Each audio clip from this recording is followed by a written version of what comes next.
So, welcome, guys. Welcome to episode 2 of Swan TV. I am delighted today to be joined by James Heale. James is somebody that I was very fortunate enough to meet last year at TEDxEd in Norwich, where we both gave some TED Talks, which was a wonderful experience, I have to say. And yeah, it was an absolute pleasure to meet James. So I am delighted he's come to join us today for episode 2 of Swan TV. So, James, how you doing? Yeah, really well. Thank you for inviting me. And I remember it well, us both pacing up and down, trying to remember our TED Talks. And great experience. So thanks for inviting me. You better remembering yours than I did. But hey, we live and learn, don't we? We live and learn. Absolutely. It was a long day, wasn't it? It was a long day. Really long day, but a great experience. It was, absolutely. So, James, do you want to just, I suppose, introduce yourself? Tell us a bit about what you do in your business. Yeah, so my name's James Heale, and I'm the founder and director of Flywheel Learning Limited, and that is a business that revolves around leadership development and executive coaching. Lots of it's around the public sector. So my background is I was a head teacher of a large secondary school in West London for 6 years, and now I run a business that both serves the public sector, but also I have a lot of corporate clients as well. And I suppose where I sort of see my niche is that I've got a lot of background in working with high performance leaders and high performance teams, and look to interview people from high performance organisations, whether it be something like Google or the Red Arrows or elite sport, and then we take that learning and work out what does that mean for our organisation and how does that mean for how we develop our teams. Amazing. So the obvious question, first of all, is COVID-19 lockdown? Everyone's talking about it. How have you found it? How have you found it since what, end of March? Yeah, I mean, I remember that time really well. I mean, it felt like a seismic moment, in terms of what it was going to impact on us as a family, personally, but also the business. And having a diary that was packed out for months, it then just emptied overnight as businesses shut down, as schools shut down, conferences cancelled, all my keynote speaking events cancelled. So it was a really worrying first couple of weeks. And I imagine like everybody, we were scrubbing around trying to work out what this was going to mean for the future. But actually, it's just been able to pivot and sort of then be quite agile and take most of it online. And I've worked pretty much exclusively from this office for the last 3 to 4 months. And all my coaching work's gone online. I've become sort of an expert overnight in sort of delivering training through sort of Zoom or Teams, and trying to sort of do that in an interactive way.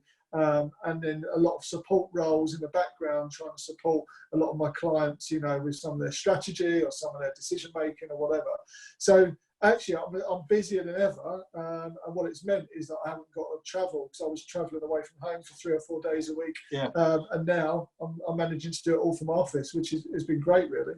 I think that's the thing, isn't it? I think that's the one thing with it is like, I suppose you could look at it as not a great situation to be in, but I certainly think there's going to be some good positives to have come out of it. And like you say, how do you adapt, and what have you done, and how have you tweaked your service offering in order to be able to do it in a world of COVID-19 and beyond, really? And I suppose, do you see it changing your business as a whole moving forward completely? Do you see this maybe being, I know being in person, you can't really beat that, but do you see being able to be a little bit more flexible and a little bit more agile moving forward now that you've got used to the world of Zoom and things like that?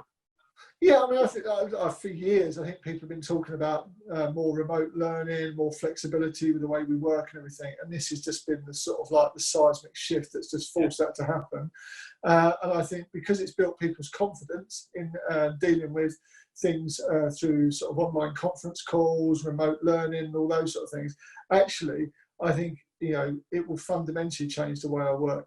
I mean, one is it's cheaper for clients, a lot of my clients, because actually I'm not traveling, it means that we can do things, very short things. So some of my leadership input now is 20, 30 minute starters at the start of a meeting or like a think piece. Whereas before that wouldn't have been feasible, because by the time people have paid for me to travel somewhere, to deliver training, whereas now it's just, there's so much more flexibility. I miss the face-to-face, don't get me wrong, but I think that this is going to fundamentally change the way that sort of we run the business. Amazing. And what's the biggest thing you've learned since lockdown? I mean, one is that you can still get the human connection in terms of the online stuff in a way that I didn't think we would. And that, I've picked up new clients where we've established a coaching relationship online, and I didn't think that would ever be possible, but we've still been able to build that trust and rapport. But I think it has reminded me of the power of human connection. And I think that, we, in the last week or two, we've had people pop round to the garden and catch up and have a drink or whatever. And it just, you get so much more from it in terms of you're using all your senses rather than just a couple. You're picking up people's body language. You can be more relaxed. It's, you haven't got to feel like everything's got to be sort of dictated by the length of a Zoom call or whatever. So, I think one is I've learned that you can do a lot of this stuff online. It really works well. And I think that it's fundamentally shifts remote learning. But second thing is, it just reminds me of how powerful human connection is. And probably like you, I'm just dying to meet up with people. 100%. I think that's the thing, isn't it? It's like, it's funny though. It becomes so normal though. It's like we had a few Swans who met up last week in the middle of Norwich in a park, and it was lovely. It was lovely to see people. But the more you talk to them daily via Zoom and Teams and other things like that, is seeing them was lovely. But it's almost like, in a way, you now start to feel like you are seeing everybody every day because this has now become a lot more either normal and real in a funny sort of way. And I found that people have said to me that they've spent more time talking to people in their work and their businesses because almost they've been forced to, because you have to do a Zoom meeting or whatever, whereas you may have passed people at the coffee machine and you lose out on some of that informality. What you're actually doing is you're making more of an effort just to check in with people. How you doing? Like, what do you need? How's this experience for you? So I think it's been great in many ways. Absolutely. And during lockdown, obviously, there's a lot of people out there doing kind things and stuff like that. What's I don't know, the best advice or the kindest thing someone has done for you since the beginning of lockdown? In terms of kind acts, I think that what it's done is brought the community closer together. So what I found is we're relatively new here. We only moved here just over a year ago. And I've got to know my neighbours and the people on the street much more as a result of this, because it's just forced the community together and looked after each other. People lending you things, people sort of going out and asking if you want something from the shops, all those kind of things. In terms of the kindest words, I was I was coaching somebody recently, and they just said, right, I'm on my knees right now. I felt like I haven't had a day off or rested in sort of 3 to 4 months. And just touching base with you is is the only thing that's keeping me going. And I just thought, well, I'm taking that. That's just a really powerful thing to get. Reconnects me with my why of why I do what I do and the power of coaching. So I think that would be 100%. it. Good stuff. And obviously, we've all been going around the houses doing, like, a lot of people have been doing DIY things like that. Have you come across anything strange? Have you found anything strange in your house since lockdown that you didn't know was there before? That is my daily experience, because we moved in a year ago and we've been having building work ever since. That we've got boxes that we packed in sort of April 2019 that we're just unpacking now. And so there is all kinds of random stuff that you kind of can't work out why you brought it from one loft that you're now storing in another loft. But I think the thing that actually has been great is that I found all my old vinyl. Nice. And we've unpacked that, and just having the stereo and taking the time to listen to an album on vinyl or something like that, something I would never do, has been brilliant. Love it. That's great stuff. So we're going to move on to a bit of word association now. I'm just going to throw some, this will be a big surprise to you, so I'm just going to throw some words at you, get topical and link to some of the stuff that you do, and ultimately, first thing that comes to your mind when I say these words, all right? So first one is obviously lockdown. Family. Lovely. Leadership. Connectivity, I think. Amazing. Schools. Open. I just think that there's a view that schools have been shut for months and months, and every school I'm working at is not shut at all. They just haven't been fully open. So Yeah, absolutely, and important to get it going again, I would say. 100%. Just in terms of kids having relationships with each other and sort of those social bonds and stuff. The sooner we can get schools open again, the better. Absolutely, absolutely. Norfolk. Revitalised. It's Love it. absolutely revitalised. Us as a family, I absolutely love it. And the Norfolk coast is my happy place. I love that. I love that. Because do you visit here quite a bit before you came and lived here? Yeah, so we got a camper van, so we used to come up onto the Norfolk coast a lot. We've got friends in Norwich, and that's kind of what drew us this way. But yeah, I mean, I just absolutely love it. We were living on the outskirts of London. Quality of life wasn't great, and now I just feel like we've got so much space and time, and just love access to the coast. Love access to Norwich, as and when it's open again properly. But yeah, love it. Amazing, amazing. And last one, sport. Yeah, I mean, I'm a PE teacher by trade. So I played a lot of sport in my time.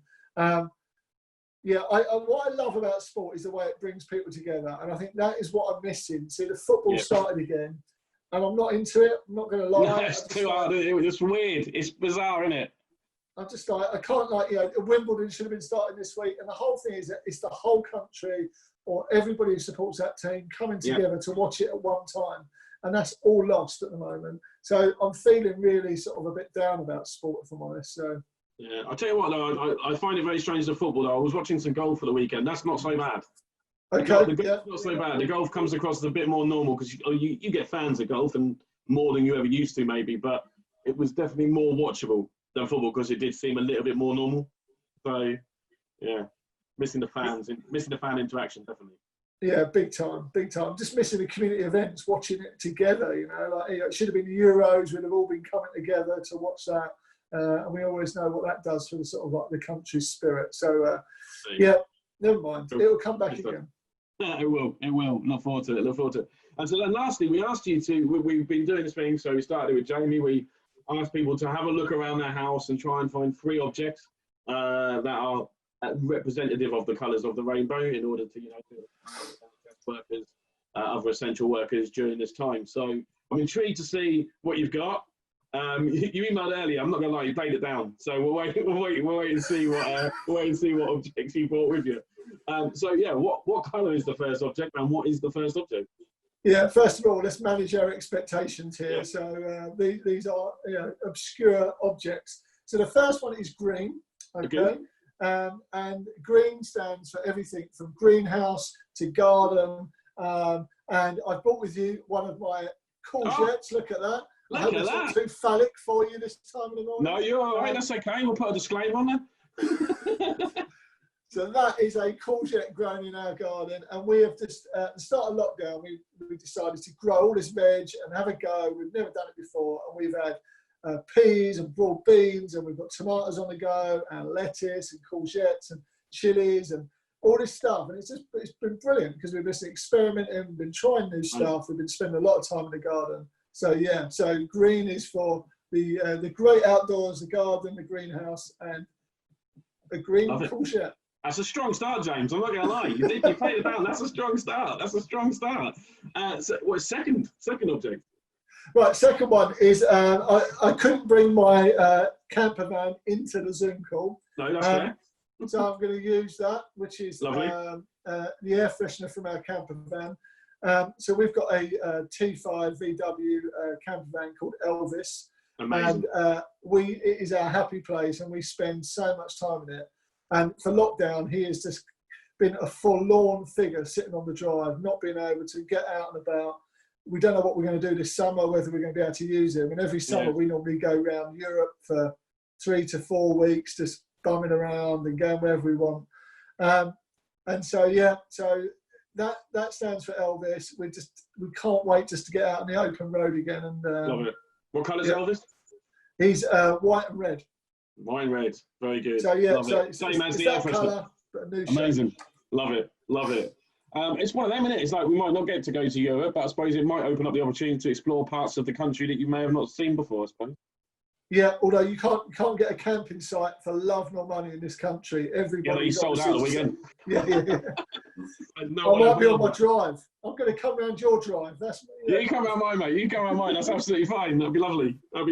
And the final object. Okay, yeah. So I've chosen. It's blue. It might be green, but I'm going to go blue. We'll go blue. And it's this book here. I don't know if you're familiar with it, probably. Which we picked up when we first came to Norwich, and I think it really resonated with us because we moved to Norwich because we wanted a different pace of life. We wanted to have a city where we felt like everything was vibrant and alive, and loads of independent shops and coffee houses and bars and restaurants and stuff like that. And we used that book just to go and explore a city that we just didn't know existed, really. And I guess it's tinged with sadness because we just, we've not been into the city at all in the last sort of 3 to 4 months. But a bit of hope because now it's starting to open up again, and hopefully all these sort of businesses are starting to thrive or find a way through this. And we just can't wait to sort of like re-engage with Norwich again and just bring the city alive. So I think that's why I chose that one as my last one. Love it. The anticipation of excitement to discover more of Norwich when we can. But it's good. I mean, it seems that I think the city's picking up a little bit, which is nice. And I think it's a case of we were talking earlier about as far as Indigo Swan getting back in the office is concerned and stuff like that. I think the sooner the government can give some good advice on that, and it's safer for us to do that, the better. Because again, businesses like ours and other businesses in Norwich, that's only helping support the local economy, isn't it? And, we're all at home working at home, and we're not really doing that. So, we're hoping our local area and stuff like that. But the more people that get back into their place to work, the better, because you'll be out, spending your money helping the local economy, ultimately. Yeah, without a doubt. Oh, all right, James. Well, thank you ever so much. I really appreciate you joining us. I've enjoyed talking to you this morning. I hope you enjoyed it as well. Yeah, it's my absolute pleasure. Thanks for thinking of me, and it's good to talk about something different. So as long as my courgette didn't offend anybody, I hope. I'm sure it hasn't. James, it's been lovely, mate. You take care. Good luck with everything. You too, mate. Speak to you soon. See you later. Good, mate. Bye.